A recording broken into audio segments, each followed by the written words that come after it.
Good afternoon, everyone. I'm Steve Katz, Director of the National Institute of Arthritis and Musculoskeletal and Skin Diseases. And it's really actually wonderful to be a director of an institute. It's a great experience. But really, the experience is topped off by today, where I get to introduce somebody who's really very special to give a presentation that promises to be a very exciting presentation. And that's Mike Hopkins, and we appreciate your being here very much. The NIH has a long history of partnering with the NASA to explore the effects of space travel on the human body, beginning as far back as Project Gemini in the 1960s. Some of us, Jim Batty and Rich Hodis in the 1990s, I in the 2000s, were a member of the NASA Advisory Committee, and during my time, it was Neil Armstrong and Jack Schmitt and others, and I could enjoy almost vicariously the thrill that these people went through. And today, I think we're going to enjoy vicariously the experiences of Mike Hopkins. When the Space Shuttle program was active, NIH intramural and extramural researchers developed dozens of NIH experiments for 11 missions, including the famed Neuralab in 1998, and also the preparation of Senator John Glenn when he went up. I hope you all can recall, he went up for his second mission aboard the STS-95 later in 1998. At present, the National Institute of Aging, the National Institute of Biomedical Imaging and Bioengineering, as well as our institute, are funding 3 basic research projects to make use of the microgravity environment on the International Space Station to explain how gravity influences cell behavior on Earth. As you may know, the International Space Station was really made into a national laboratory by our Congress, and I think this added impetus for many of us to work with NASA in forging studies that would bring new information with regard to life and biological sciences. So anyone who's watched media coverage of astronauts returning from their missions knows that, particularly when it comes to our institute interest, that space travel takes a real toll on the musculoskeletal system, not only muscles, but bones. And now there is some mitigation with the activities that we'll hear about, some mitigation of those activities. If you think about missions that you might have seen 10 years ago or 12 years ago when people got out of a capsule, when they came back, they really needed to be held up by other people, now not so much because of the active preliminary physical activity that the astronauts go through. The National Laboratory of the International Space Station provides a virtually gravity-free environment that can unmask cellular and molecular mechanisms. And these studies that are either up there or going up there that the astronauts spend a lot of time on, they are involved in the science, involved in infectiousness of microorganisms, for example, immunogenicity of microorganisms, responses of T cells that to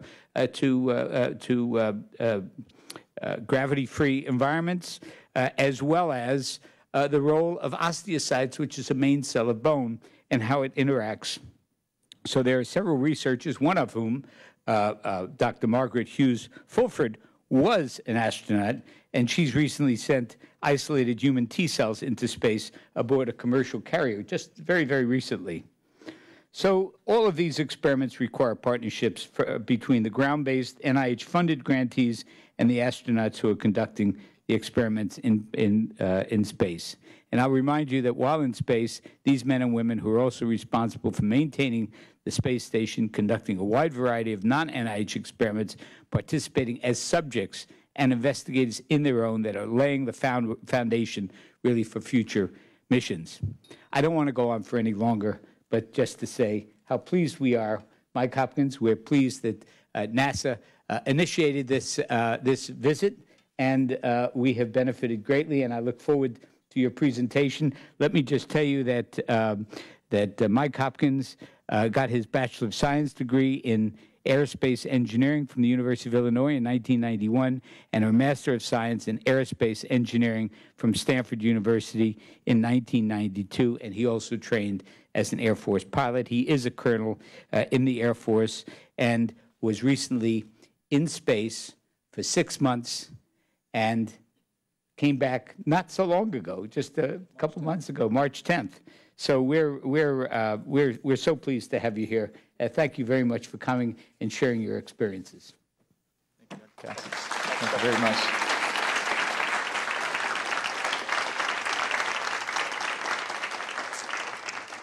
Well, hello, everyone. Dr. Katz, thank you very much for the introduction. Thank you for having me here. The International Space Station, as Dr. Katz said, is a national laboratory. And one of the neat things about what we do up there is executing these science experiments. And we oftentimes get opportunities to talk to the investigators here on the ground, but we never get to see them. Right? All we hear is a voice, but we never get to see a face. And so this is actually, I'm very excited to be here today because now you start to see all of the people that are involved in some of these experiments that we get the privilege of executing up on the space station. And so this is a real joy for me today as well. I'm going to show you a summary of my 6 months up on the International Space Station. It's a video, and I will hopefully we'll have time afterwards for some questions and answers. So you're about 25 minutes long here. I'll kind of describe what happened, and then if you have questions afterwards, we can talk about them. So here we go. Okay. So I was part of ISS Expeditions 37 and 38. And what you're seeing here is are the final exams of basically 2.5 years of training that go into launching into space. And so this is done. We're actually launched on a Russian Soyuz rocket. And so I'm over in Star City right now. What you see behind us is the Soyuz simulator. And we're getting ready to crawl in there for about 6 hours of sims, tests, emergency scenarios. And those are my two crewmates as well, Oleg Kotov and Sergei Ryazansky, both cosmonauts, absolutely fantastic guys. What you see here is the actual rocket, the Soyuz rocket, that is down in Baikonur, which is in Kazakhstan. So we do a lot of our training in north of Moscow, but then we go to Kazakhstan for the actual launch. This is us walking out to the bus that's going to take us to the rocket itself. It was an early morning over in Kazakhstan. We launched about 3 in the morning, so a little bit of sleep shifting going on, but that was where the orbital mechanics worked out. The Soyuz rocket is it's a small capsule. You are very crowded in there. You get close with your crewmates. But it's also a very reliable capsule. It's one that's been used for many, many years. And this is at this stage of the game, this is our only launch, or our only capability 8, 7, to get into space. 6, 5, 4, 3, 2, 1, ignition. So this is a big moment for any astronaut. When that rocket lights and it starts to go, that's kind of people ask, were you nervous, were you scared? I guess there's a little bit of that, but as much as anything, you're relieved. Because for the previous 2.5 years, you're constantly worried that you're going to get hurt, you're going to get sick, or they're going to replace you and you're never actually going to launch. And so until the rocket actually lights, you're always a little worried that you may not be going. So it takes about 9 minutes for us to get up into space, so it's a pretty quick ride. You can see inside there the capsule itself, so it's again a reliable ride, but it's definitely crowded. At the end of it, my knees were actually aching a little bit. I want to pause right here real quick though, and describe that first moment in space for me. People often ask what's it like.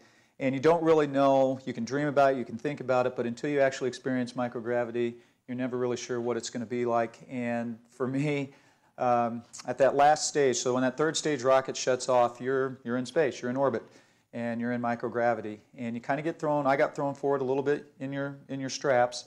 And in that point, at the same time, I felt like I was falling. So if everybody was to hang off the ceiling and let go, that's what it felt like. So again, it's that kind of dream that you have, where you're falling, but you wake up, right? Well, I didn't wake up. I just kept falling and falling. Well, I guess I did wake up. I was awake. But you just kept falling and falling and falling. And so that was a little weird, a little different. But eventually your body does adjust to the microgravity environment.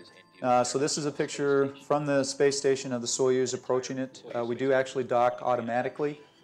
But on the other hand, the commander, Oleg Kotov there, if he had needed to, he could have taken control and done a manual docking. We actually docked with the space station 6 hours after liftoff, and so that's a pretty quick ride from being on Earth to being at the International Space Station. And you can see kind of the final stages here of the final approach and docking. Actually, though, at this point, it's still going to take a little bit of time. We have another probably hour and a half to 2 hours of leak checks and pressurization and things of that nature before we can actually open the hatch. So the job's not done yet. Again, it's a pretty long day, but as you can imagine, you're pretty motivated as well. Pretty excited to be there, and so it's pretty neat. So here's the hatch opening. I talked about that sense of falling. Actually, I guess before I get that, you're going to notice. So there's Oleg coming in. So we had these surgical masks on, and people often ask why. It was just kind of a little joke. Oleg and Sergey are actually both doctors, and so they thought it'd be kind of funny to show the arrival of the medical team. I am an engineer, so you definitely wouldn't want me doing anything surgically on you. But I guess I can play the role. I can wear the hat and the mask. But this is kind of a great moment as well. You finally make it up to the space station. I talked about that sense of falling that I had. At this point, too, I felt like the International Space Station was flying with its left wing down. Now, of course, there's no left wing down or anything like that for the space station, but for whatever reason, that's how I felt.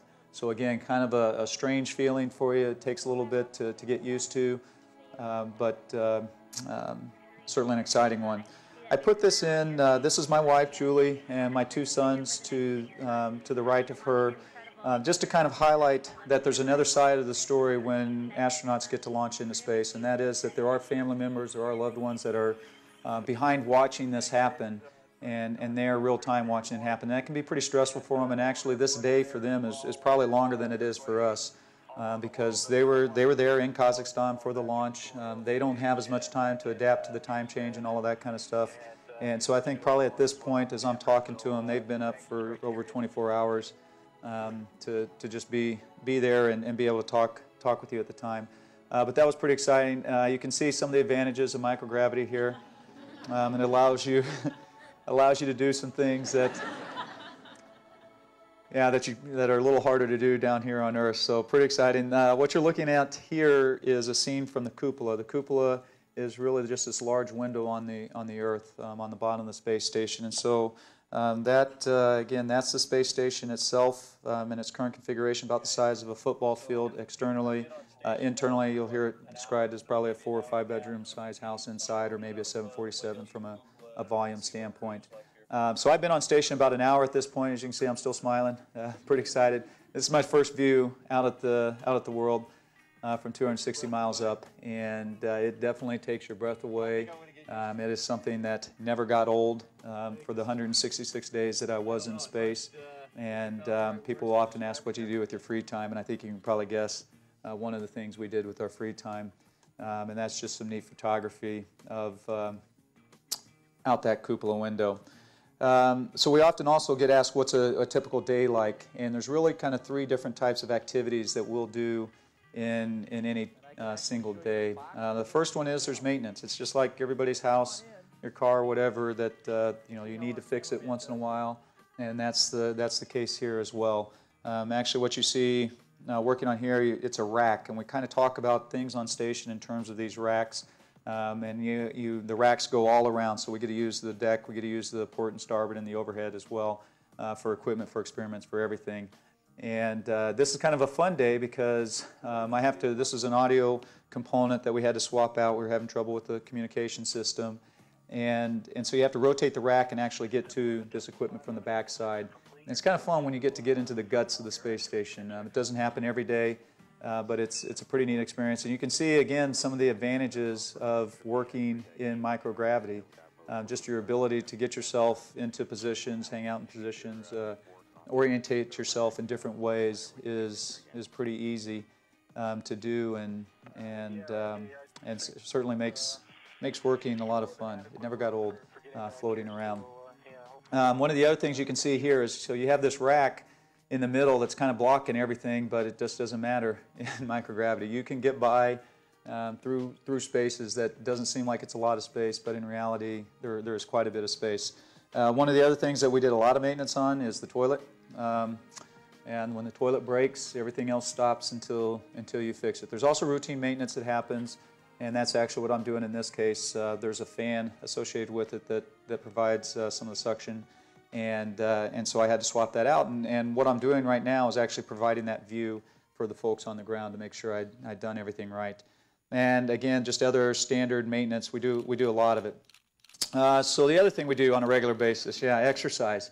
So if I exercise like that, I wouldn't stay in great shape. So here, the two pieces of equipment you're seeing right now, that's the treadmill. You can see I'm wearing a harness, and I'm strapped down to the treadmill. This is the adaptive resistive exercise device, so it's a weightlifting device.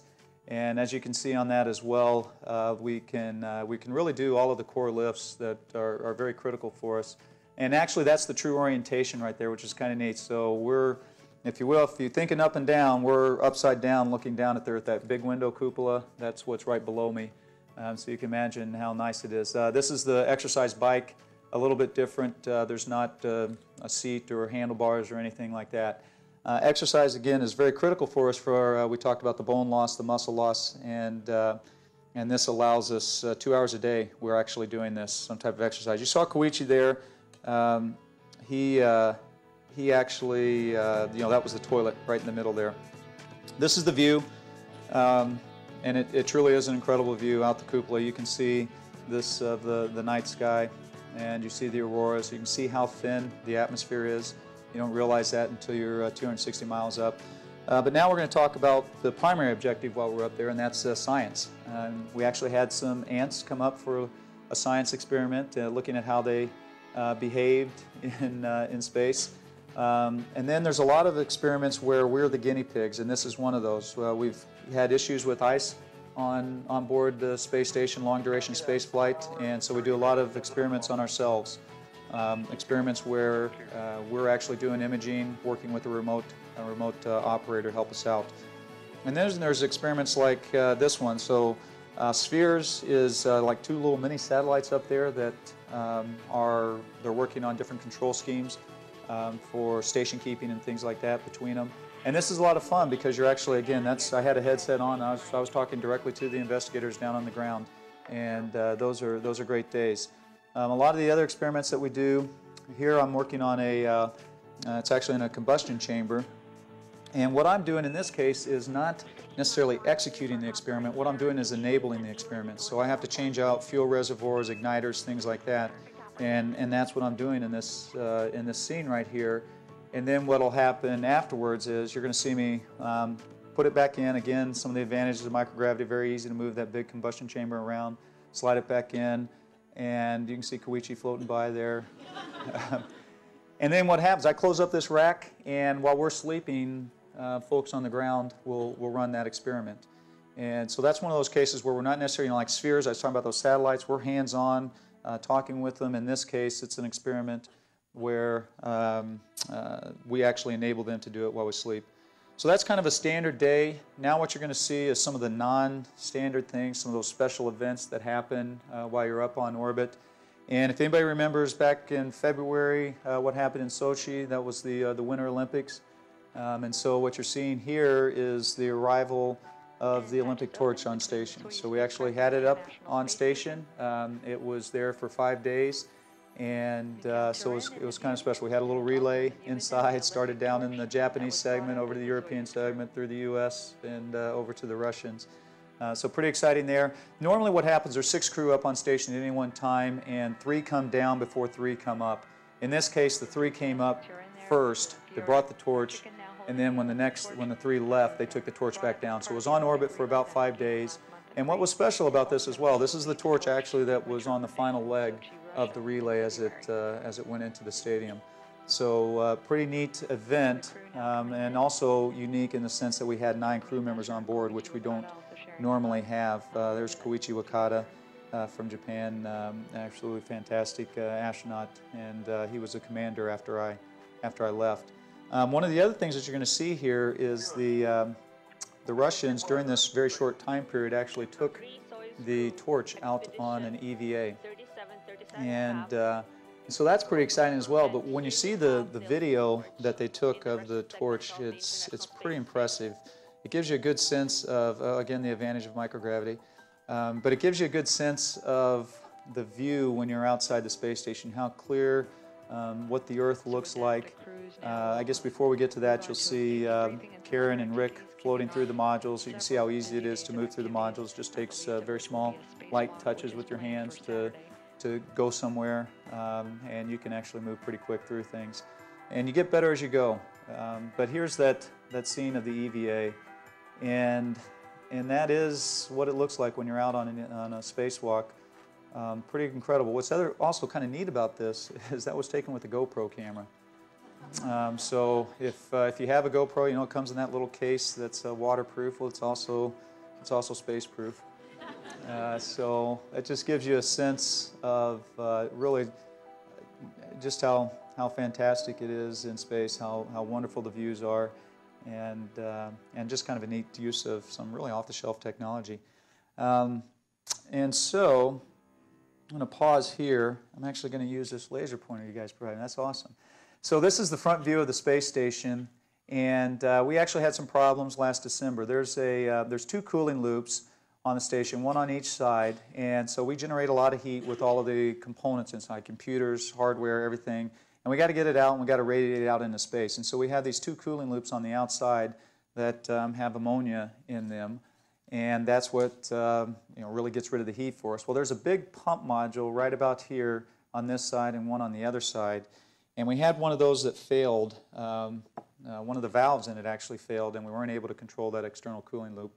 And so that meant that we, unfortunately, or fortunately, had to go out on a couple of spacewalks and repair that. And this happened last December. In fact, the second spacewalk happened on Christmas Eve. We spent about a total of 13 hours outside during these spacewalks, and so you can see it was Rick Mastracchio and myself. And again, I put Candy, Rick's wife, and my wife in there again, just to kind of highlight, the fact that we're out there having the time of our lives, and yet there's people down on the ground I wouldn't call that the time of their life. It can be pretty slow for them, but this is where we're out. We're actually getting the spare pump module at this location, so kind of hanging on the edge of the world, and you're going to see, I'll pause it here in a second again, one of the kind of exciting points. So I'll pause here. This is the robotic arm, and on the other side of this platform here is where we got this spare. And so what you see right here, that's the spare pump module. It's about the size of a refrigerator, 800 pounds or so. And I'm on the other side of it. I'm on this robotic arm.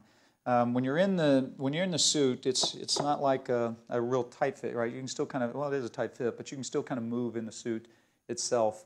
And when you're on the robotic arm, we have a foot plate, and it's got toe loops on it. So you stick the toes of your boots are inside those toe loops, and then you kind of got your heels clipped in, and so you're kind of curling your toes down, and you're really pressing down hard with your heels to make sure that you're actually on the arm.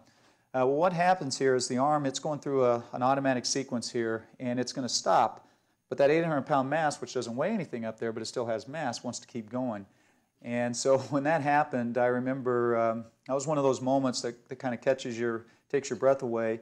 The pump module wants to keep going, and so it actually kind of starts to pull you up in your boots. And so you feel like I had that feeling of I actually came off the arm and was getting ready to float away with this 800-pound pump module.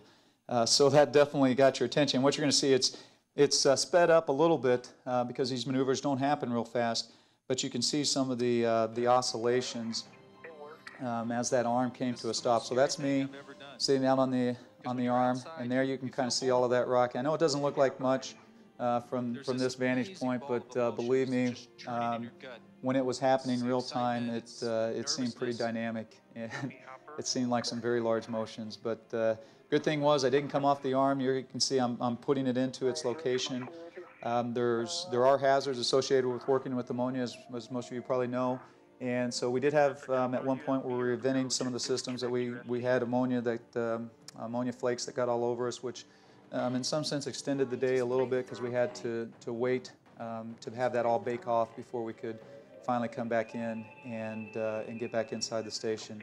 Koichi Wakata was the robotic arm operator, so he was the guy, as you saw me out on that arm, he was the guy inside that was controlling it.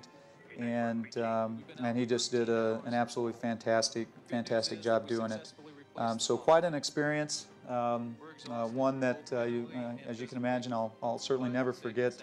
You do get some time occasionally to snap a few shots, and people often say in this one that I photobombed the Earth. So I guess that's probably true. It's looked much better than I did. So one of the other questions that we often get asked about is, how do you resupply?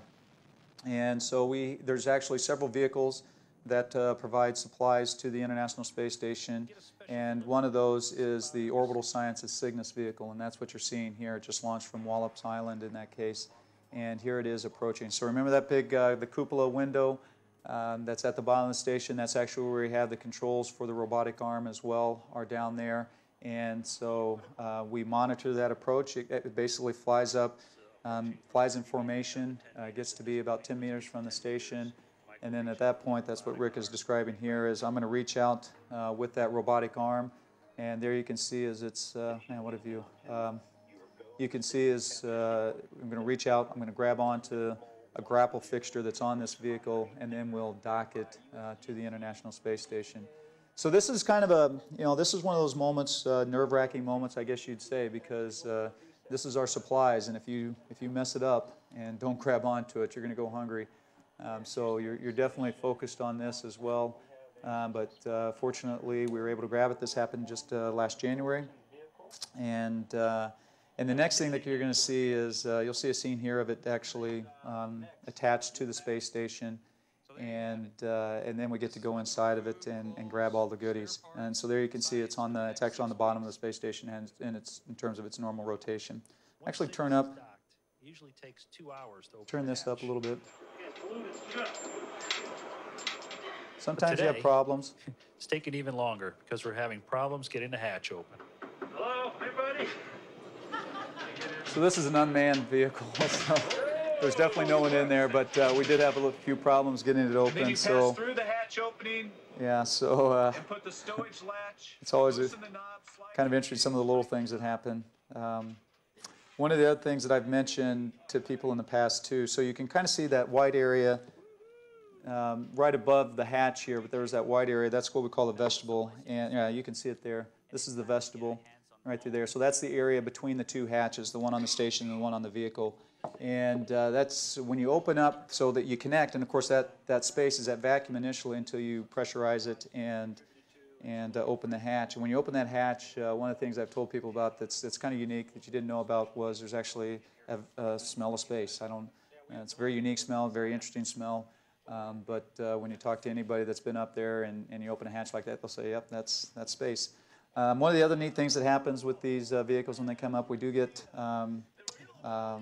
kind of a goodie pack that comes up that our families pack, and this is it. And those tortillas, fresh tortillas, oh, that was fantastic.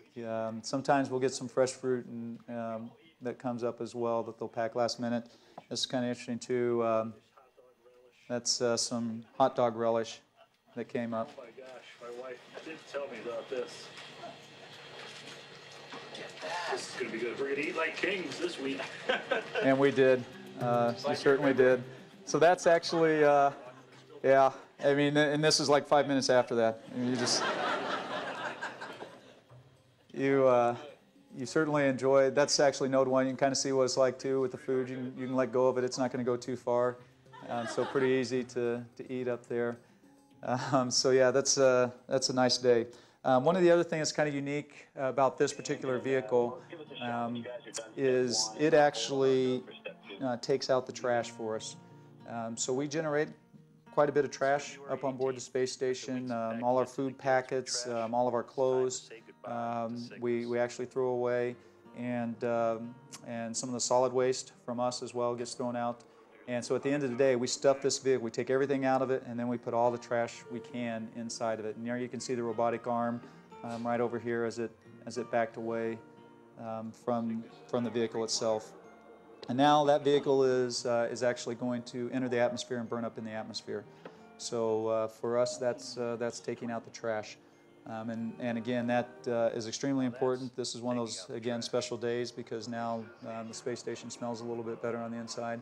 You've gotten rid of of all of the waste that's up there.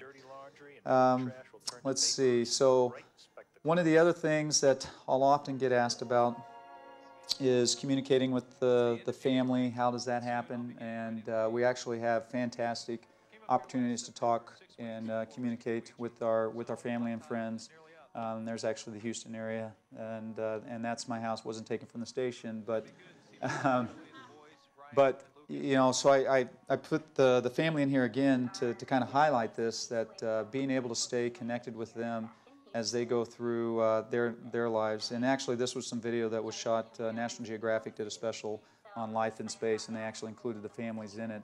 And I think that's a kind of a neat part of the story, again, that we oftentimes don't hear about. So both my sons play hockey, and once a week we get to do a video conference. And they actually, NASA provides a iPad to my wife that has the net meeting on it. And so she's actually at the hockey game. This is live, and the conference worked out so that it was during one of the games, actually probably 3 or 4 games I got to watch live up on station. And so you talk about being connected. This is one of those things that really helps while you're up there. It's just absolutely fantastic. It makes you feel in touch with what's happening down on the ground and all of that. So actually here we were offsides.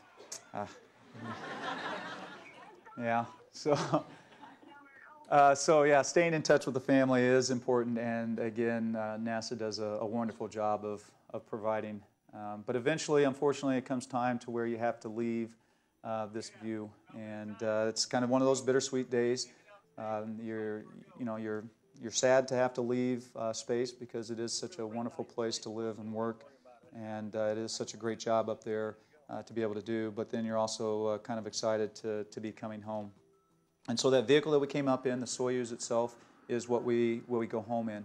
The Soyuz, while it's docked to the space station, is our lifeboat as well. So if we had had any kind of emergency during my 6 months up there, a fire or an ammonia leak inside the station or a depressurization scenario, and needed to get away, that same Soyuz was our lifeboat and our ticket home. And so this is the point when you close the hatch, and we're going to see that same view you saw of us docking. Here's the view of us going away. And we don't go too far from the station before we do the deorbit burn. There you can see again a shot from the station of that's myself about 3 months ago inside that little vehicle. And what happens is about a half an hour before you enter the atmosphere, you do this deorbit. No, the deorbit burn. Yeah, it happens about a half an hour before you enter the atmosphere. And then when you enter the atmosphere, this is a scene. The vehicle actually kind of separates. We're just in the descent capsule. And at this point, you're kind of feeling the G loads come on. Dr. Katz mentioned getting to walk off. Well, the SAR guys are pretty particular about helping you out when you initially land. And actually, I'm going to turn this up. Thanks, Oleg. Thanks for getting me home. So Oleg Kotov there, he's the commander, and he did a great job of getting us back. But at this point, there's definitely some vestibular things. We actually get to talk to, call the family on a satellite phone right after you land, which is a nice thing to be able to do as well. So right there, you saw just stepping out of that helicopter, I kind of had to lean over, just not very much, right? When that happened, I felt like I was just going to keep on going. I felt like I was going to fall straight over on my face as I leaned over to get out of the helicopter. And the same thing as I leaned over to get into that van.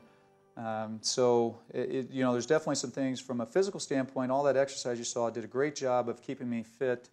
My strength was the same pre-flight and post-flight. My VO2 max was the same pre-flight and post-flight. But there's other things that are happening that sometimes can make it difficult, and that was certainly one for me, but it didn't last that long. So that's 6 months on station. Right now I'm in what we call our post-flight phase. It lasts about 6 months. The first couple of months are rehabilitation, a lot of medical tests. So all those experiments we're doing, people want to get as much data as they can before you've really adapted to 1G again. So we do a lot of medical tests right after landing and debrief. And then after that first 2 months, we kind of go into a 4-month period of public relations. And that's really kind of, it's where I am right now, the stage I'm in right now, and it's kind of fun because you get to come out, you get to share the story, and really relive it a little bit, I guess. So thank you very much for the attention. And then again, I'm more than happy to answer as many questions as we have time for.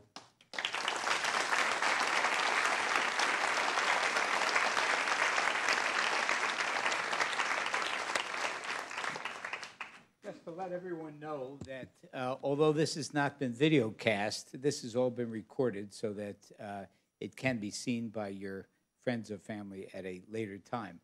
Mike, we want to start by showing the video all over again.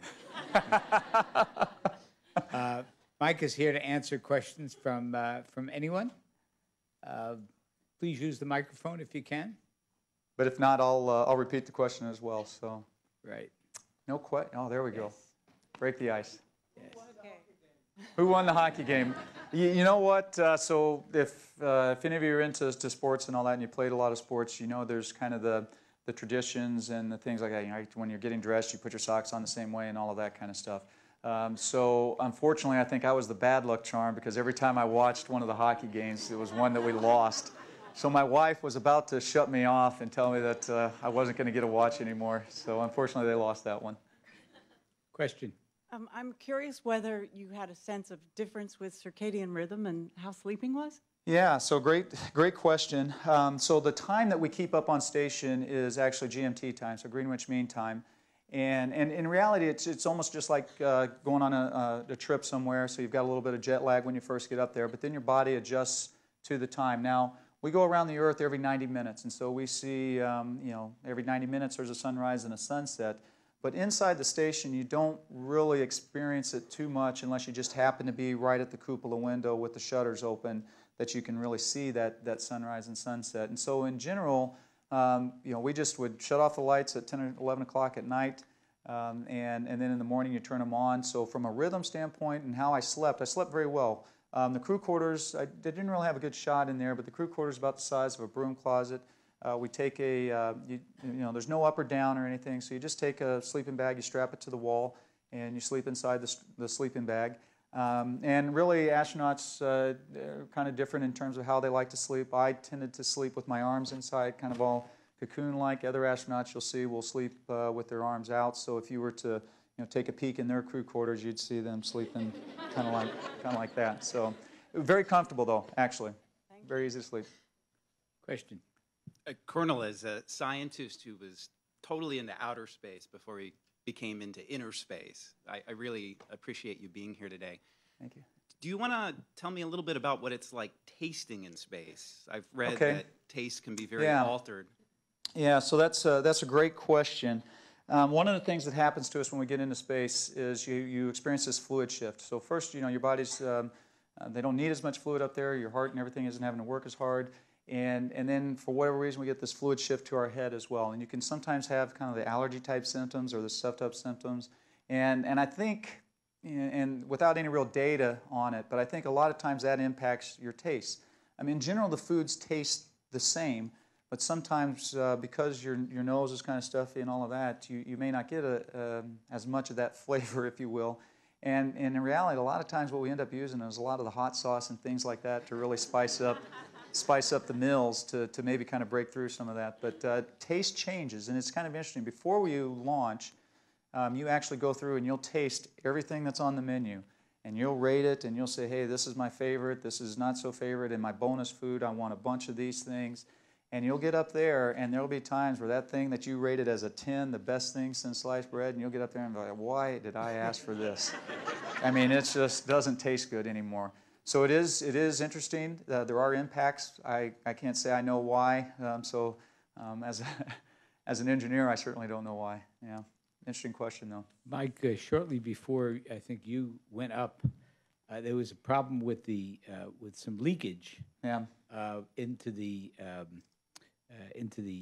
uniform when people went out. Right. Into So, space. yeah. And was that taken care of before you got there? Yeah, so that's another very interesting question, sir. So the spacesuit that you saw us wearing outside on the walk in July. So I was up there in September. The spacewalks you saw was December of 2013. In July of 2013, a couple astronauts were outside on a spacewalk, and they had a failure in one of the suits, and the helmet started filling up with water.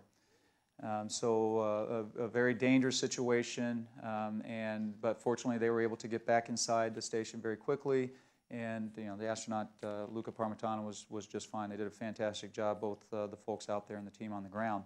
But that takes the suits across the board and puts them in a non-flying status, if you will, or we couldn't use them. So a lot of work went into figuring out what failed, what possibly could fail. And it turns out that there was some contaminants that had gotten into the cooling system, and we have what we call a fan pump separator up there, and that had gotten clogged and had contributed into the water getting in the suit. So we actually had to replace that fan pump separator, and that was an item that we don't normally replace up on orbit. It's typically something that's done in the environment, in the ground, in a clean room. But we had to change it out up there, and believe it or not, that was the suit that I actually ended up wearing when I went out the door. So that definitely got my attention as when I repaired the suit, I didn't know that I was going to have a spacewalk. But then when I did have the spacewalk and they told me that you were going out in that suit, it definitely, okay, did I do everything right? So it definitely got your attention that, okay, I'm going out of the suit and there's no one I can blame but myself if it doesn't work. Right? Yes. Hi. So other than exercise, what sorts of things do you guys do to mitigate the effects of space on the human body? Yeah, so those are probably that is the primary thing that we are doing for the muscle atrophy, the bone weakening as well. There are experiments that are going on. There's one that we call ProK, which is looking at the relationship between potassium and then proteins, animal proteins. And if you can change that relationship, does that have an impact on your bone loss? So I was a part of that experiment, and which meant I had probably, I guess, maybe 4 or 5 weeks up there. I had to be on a special diet, very controlled diet. And then after that controlled diet, they collect my urine, they collect my blood, and then that later comes down for analysis to see if this idea is going to work. So that's just one of the other types of things. There's also medications that have been tried up there, but really on a day-to-day basis, it's the exercise that we really hit on. I don't think from a diet or medications or something like that we've settled on any one answer to help us. Thank you for your presentation. Yeah, you mentioned how easy certain things were getting around. Yeah. What was one of the most difficult things? Yeah, one of them coming home. No. So one of the nice things about space is it makes the impossible possible. So you saw I was able to, just by myself take that 800-pound refrigerator and move it around very easy, and that's kind of neat to be able to do, and I certainly wouldn't be able to do that down here on Earth. But some of the things that, and I won't say necessarily difficult, but become more difficult are the easy things. The easy things get harder up there.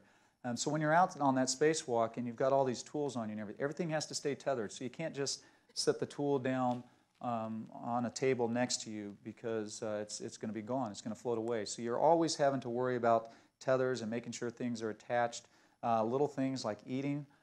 You saw it. It looks pretty easy, right? But eating up there can be pretty messy too, because you have a spoon. It's a little longer spoon to get inside some of these packets for the military folks. MREs, basically a lot of that, right? So this nice long spoon. Don't lose your spoon because it's going to get hungry. But you'll pull out the food and you'll get 3, 4, 5 drops of it. It'll go flying off, and so eating gets messy. Going to the bathroom. gravity helps, and it becomes more difficult up there.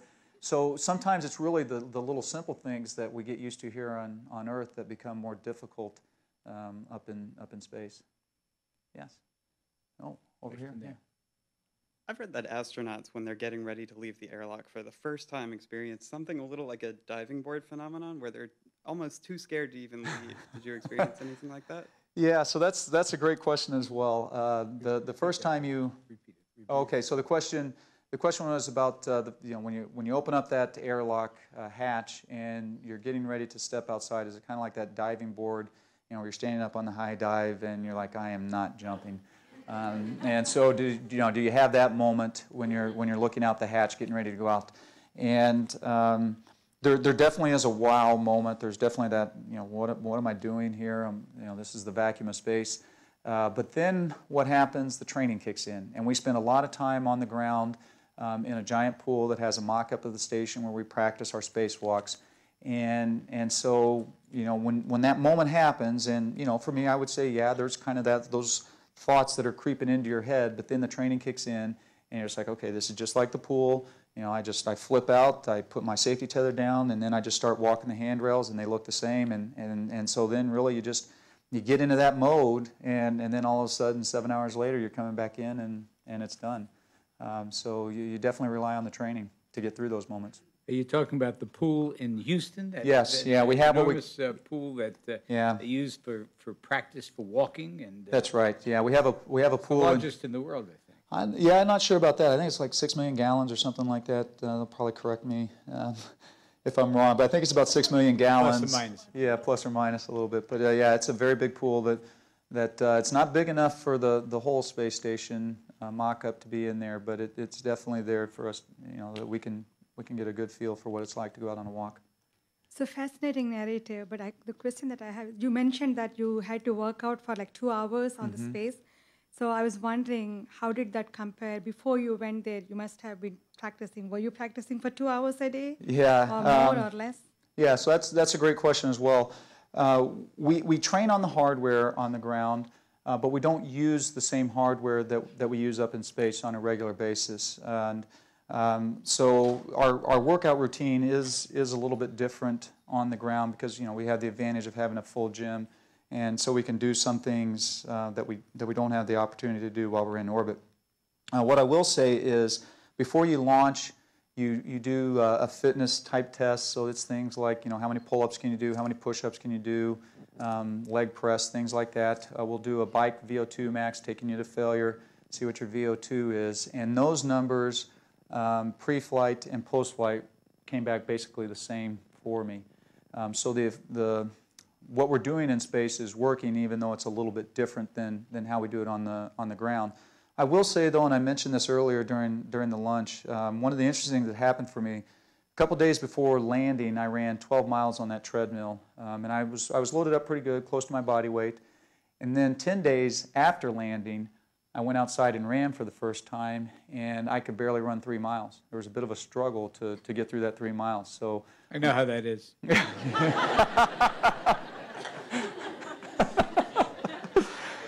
So there are impacts still that maybe we don't completely understand, but it's certainly very effective systems. Allison. Did you find, or do you know whether or not the women fared as well as the men in terms of return to? Yeah, so the smart answer is the women fared much better. Bravo. Yeah. No, so that's a great question, and one of the problems that we have in general across on a lot of these human life science types experiments is getting the number of subjects right that you need, and that's very challenging, and it's what makes some of these experiments go a long time. And so, unfortunately, from the women's standpoint, we don't have as many women astronauts as well, and so the numbers there are less. And in general, I would say the women are faring just as good, if not better, than the men in terms of the physical fitness and coming back in great shape as well. So I didn't see, in my experience, Karen Nyberg was up there with me, and her recovery process when she got down on the ground was probably pretty similar to mine. So just on a kind of the test data, test point of 1, it seemed very similar. Thank you for your presentation. Yeah, I've you bet. always wondered, now that you've been in space and you come back, you see movies, television shows, can you separate your experience from like what you're seeing? Like when I saw the ants on screen, I'll be honest, I thought of Homer Simpson when he went into space. So Yeah. can you kind of objectively look at it as entertainment, or does your experience bleed into it more than you ever thought it would? Yeah, so you definitely, when you've had a chance to experience something firsthand, it probably gives you a little more of a critical eye when you're seeing things that through a movie or through a TV show or something of that nature. And so I probably have that fault now when I watch a movie in space. You can look at it and you can say, okay, that's not really how floating through the space station, what that's like. That's definitely certainly a part of it. So yeah, maybe a little bit that it's changed how you observe things, but that just kind of, I think, naturally happens because you've got some of that insight. So you guys spend so much time training. What's something that happened when you got up there that the training didn't quite prepare you for, or that you found unexpected? Okay, yeah, that's a great question. One of the things that you can't really train for, though, is what it's like truly to float. And again, the first time you've been up there, it's just a completely unique environment. You think about it, you dream about it on the ground, but until you're really there and experience it, you don't know what it's like. And it was interesting because I could see the delta. So when I was up there that first couple of weeks, I don't know how many times I ran into a hatch as I was floating through, right? So it was very difficult. I had a big knot on my head probably for the first couple of weeks. But then like Rick and Koichi came up and went with the Olympic torch, right? And they were experienced flyers, right? They'd been up 3 times before or something like that. And whereas it took me a couple of weeks, it seemed like within days they were already like they had been there forever. So that was one of the things, that's probably one of the biggest things that we can't truly train for is what it's like. And one of the other things that happens associated with working in microgravity is we're very 1G centric here, right? We like up, down, ceilings, floors, that kind of thing. And so when you first get there too, your mind likes to think that way, and you still work on things in that fashion too. You come into the lab that you saw a lot of the shots from, you've got your feet down at the deck and you're working at a rack like that. And something happens with the mind that you start to forget about the up and down. And you'll find yourself working on a rack and getting yourself in position you need, and then you kind of look around and realize, oh, I'm standing on the ceiling. And it's kind of a neat moment when that happens because now you kind of realize, okay, I'm starting to get it.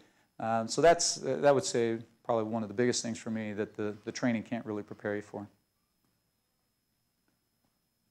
Sir, Lieutenant Clemens. Yes.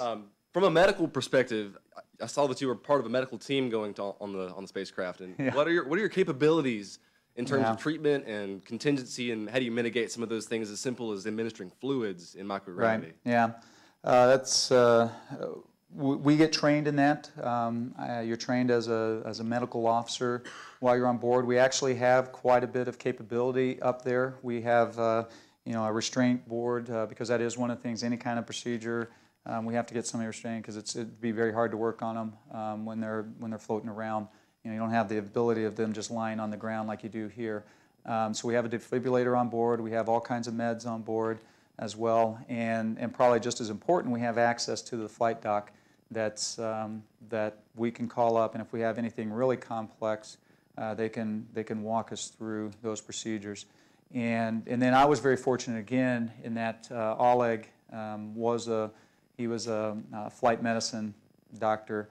And so, you don't always have that opportunity to be up there with someone like that.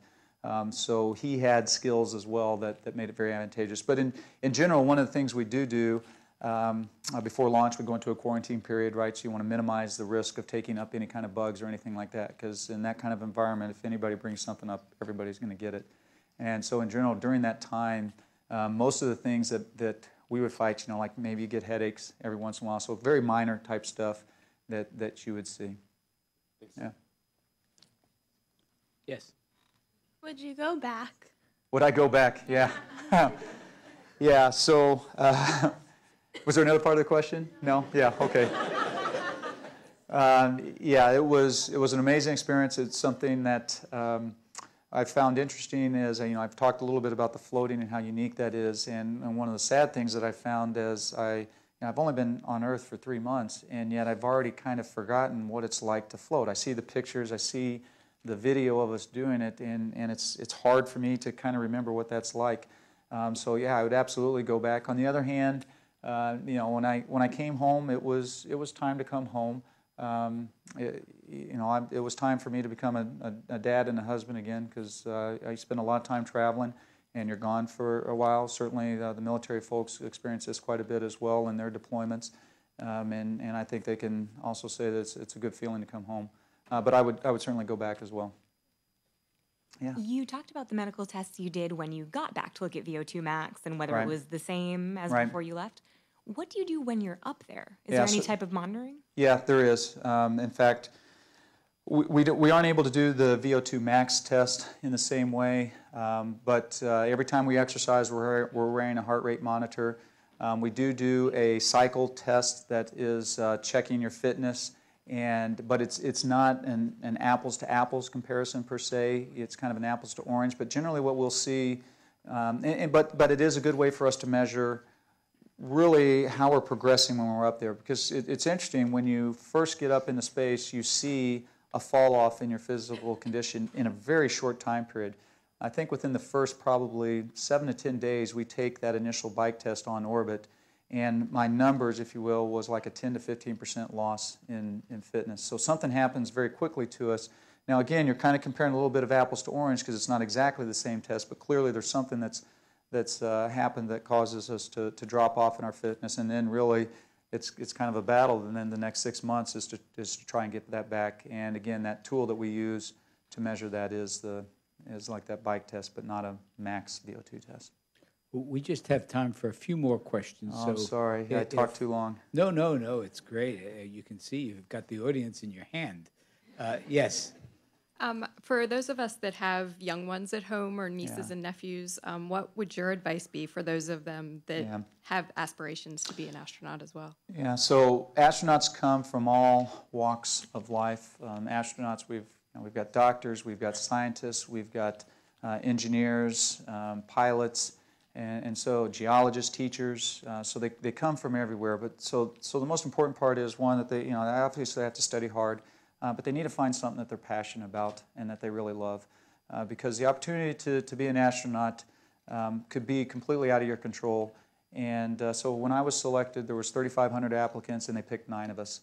And I guarantee you, out of those 3,500 applicants, there were a heck of a lot that certainly had the talent and the skills to be an astronaut, and you just don't know why they didn't get that opportunity. And so the other part is never give up, and if you could instill that in them as well. I applied 4 times over the course of 13 years, so it took a while before I was selected. I've got the NASA rejection letters, and so you can't you can't let that stop you either. Hi. You already talked about if you would want to go back, but are you scheduled to go back? Yeah, unfortunately, I'm at the back of the line as the person that just landed. So there's about 40 to 50 active astronauts, and we only have 4 U.S. astronauts that are launched every year. And so all of us want to fly, and again, as the guy that just landed, I'm not going to be in line again for quite some time. But there's plenty of jobs for us to do on the ground. We support those that are on orbit, we support those in training, and then we have some new vehicles that are coming online, hopefully in 2017 through the commercial crew, and then we've got Orion coming on for exploration beyond low Earth orbit, and so there's other work for us. But you'll stay within the agency? I'll stay within the agency, I'll stay within the astronaut corps, yep, absolutely. Hey, so you were up for 6 months. What's the longest that anyone's been up, and is there thought to be a limit on how long someone could stay up safely? Yeah, another great question. So the Soviets, I think there was a point where they had a cosmonaut that stayed up over 400 days. I'm not quite sure what they were up there for. We actually have... We aren't either. Yeah. We actually have a mission next year. A U.S. astronaut and a cosmonaut are going to go up for a year. The limiting factor oftentimes in the long run, well, there's probably going to be a lot of them, but one of them is radiation. So we We are exposed to a little bit more radiation while we're up there. We always have to have a dosimeter around with us that collects that information, and there is a limit that's set that if you exceed that, then you're not going to be eligible for future flights. I'm not quite sure if that's a year and a half that you could actually spend up in space, but as of right now, the next one that's coming up that's going to be kind of long in 2015 will launch an astronaut for a year. And they do have long-term studies of astronauts. I think everyone is committed. Am I right to go back on an annual basis or every 2-year basis to have a complete checkup? And right. Yeah. We'll probably 500 of you or well, so? Yeah, I'm not sure. So I think the total numbers that have actually flown in space through all the countries is over 500. From the U.S. side, I'm not quite sure what the number is. Probably over 300 or something. But yeah, we'll constantly be going back for those checkups for long range studies. Yeah. Next to last question. Hi. So after you saw the Earth from space and you came back down, did any of your perspectives about the world change? Yeah. So you definitely, when you see the Earth from that vantage point, a couple things immediately jump to mind. You don't see borders. You see this amazing planet. You see, and I think you probably saw that a few times, right? This very thin atmosphere. It gives you appreciation for how valuable that very thin little atmosphere is in terms of it protects us. But one of the other interesting things for me, it gave me more of an appreciation for the little things. And you're probably saying, well, what's that? What's the little things? Well, when you're up there, temperature's always 75 degrees. I know you guys had a rough winter, right? Well, it's always 75 degrees. There's no rain. There's no wind. There's, so when you get back, it's some little things like that you really start to appreciate about life here on Earth. And in fact, the first weekend I was home, it was raining outside, and I just went out in my backyard and stood there with my face up, letting the rain hit it, because you just don't have that. You don't have that experience when you're up there, and you miss it. And so that's probably one of the areas I'd say changed for me. Next to last question. Oh, first of all, I'm absolutely thrilled. I've waited my whole life for this. I'm 70 years old. When you were up in space, did you see any type of unidentified flying objects? Well, you don't know what you see. You don't know what you see up there. Yeah. I have two questions. Okay. That's one. All right, go ahead with the second one then, and I'll. And the second one, did your belief system, Okay. whichever way you go, change after Right. coming? Yeah, great questions. Mhm. So did I see anything that was unidentified? Yes and no. So we saw something that from a launch, we actually were flying over Russia, and they launched, or Kazakhstan, and they launched a test missile that went up into space. And so that in itself wasn't unique, but what was unique is when it got into, and I'm not quite sure what they were doing, but when it got up into space, like an explosion, it looks in this huge cloud that just kind of kept growing and growing and growing. It was actually incredible, and we just happened to see it. And that's oftentimes when you see some of the neatest things is just by chance. So that was something that I didn't quite know what it was, but I wouldn't necessarily say that it came from somewhere else, because we know it got launched from the ground. My belief system, I relied very heavily on faith. And I would say it didn't change my belief system, but I definitely depended on it, maybe in a different way, in a little bit more in certain circumstances. So, when you're going out that hatch, right, for the first time, that can be a pretty traumatic moment if you let it be. And I really depended on my faith to not be afraid to go out that door, and that helped me in those cases. So it didn't necessarily change it, but I definitely relied on it. Thank you so much. You're welcome. Thank you. Mike, I'll reserve the last question before I thank you, and that is something we talked about over lunch, and that is the political aspect, because we've all seen, and the press has made a very big thing of our delivery systems and our dependence. Right. Obviously, the camaraderie that you had was fantastic, but give us a clue as to, from your standpoint, from the agency's standpoint, in terms of that interaction. Yeah, the relationship between the U.S., Russia, Japan, Europe, Canada. I think there's 15 nations involved in the International Space Station, and that relationship is very, very strong. Those agreements are And despite what you might hear in the news right now, I believe those agreements are still very strong, and we're continuing to work very well with them. On a personal basis, Oleg and Sergey I consider to be not only my colleagues but very, very close friends. We definitely had different perspectives, particularly with some of the crises that were going on right now, but that's to be expected. But yet that didn't interfere with our ability to work together and to accomplish the objectives of the International Space Station. So again, I think at this point in time at least, it's a great relationship, and one that I think is truly one of the success stories about the International Space Station. I think I speak on behalf of all of us that we can't thank you enough for being here and sharing your experiences. Thank you. I've got something for you.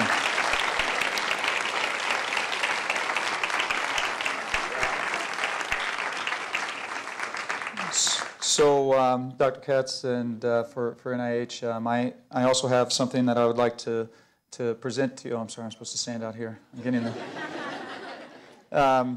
So at the end of our mission, we get to make a montage that kind of summarizes the mission.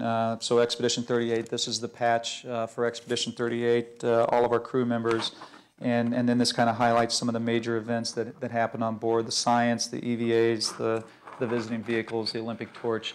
And so on behalf of the Expedition 38 crew and NASA, it's my privilege and honor to present you with this montage of our expedition. Thank you very much. Thank you very much. It's really great. Really great. We got to do this. Really great visit. Thank you. Thanks, everyone. And also thanks very much to the organizers, Anita Lindy and her crew, Colleen Rabb, I know Colleen Lobby has done a lot of work for this, and also the NASA group that put this together. Thank you very much.